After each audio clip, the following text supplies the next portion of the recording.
actual name started as Sanatana Dharma, as our uncle has said.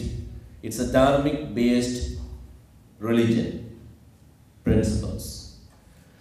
You live with the life where you understand what you're doing, what you are supposed to do. There is a set of rules and all that as you have taken the form in the year.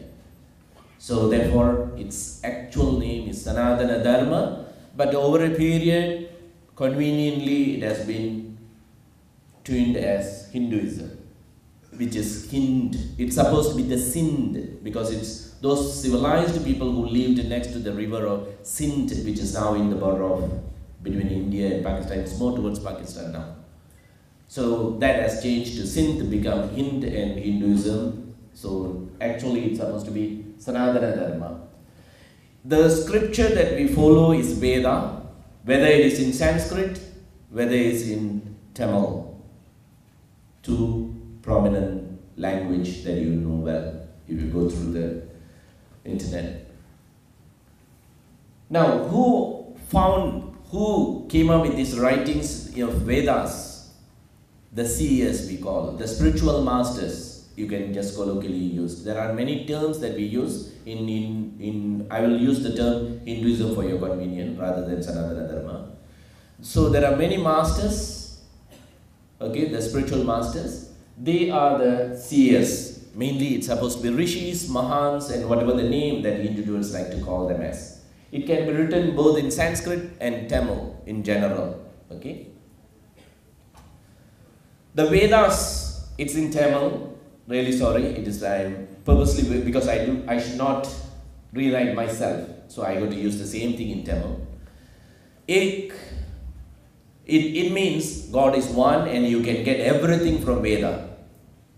It's a Tamil version. Thirumandiram is one of the texts in Tamil. Verse 61 has mentioned that. You can get everything, every necessary information that you want from the Thirumandiram. And that is detailed in Vedas. Okay? Now, how these seers has experienced themselves, how they have learned themselves first before they go into, they started questioning who am I, why I born and all that. There came as Shruti and Smriti. The revelation came through them.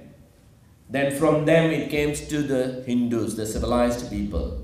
So it's not that you born in a family of Hindu, you are a Hindu. No, you got to practice and experience yourself. The most important is not only reading, you got to practice it and experience yourself.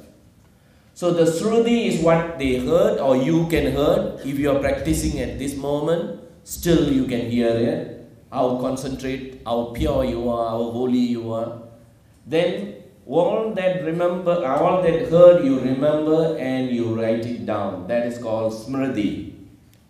These Vedas came in the form of Rik, Atharva, Yajur, and finally Samaveda. There are 4 important Vedas that we have. All these are in Sanskrit mainly. Thirumandiram comes as another part in Tamil. So there is also a Veda. Now if you look at it, which I can't use the pointer, let me see, yeah I can't use, if you really look into it, the Bhagavad Gita is a cream of Veda and tells us energy of equanimity, how you balance your life, how you are equally learn everything and practice everything, you balance yourself.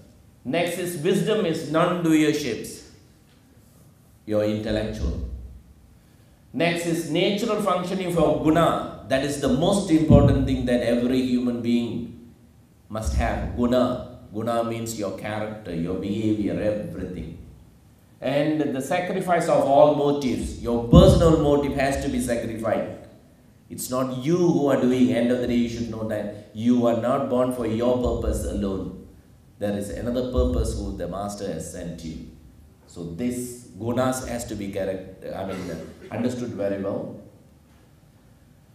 Now during the search of the seers, the spiritual masters, they had the quest, they did all the practice, they found and they summarized the following things.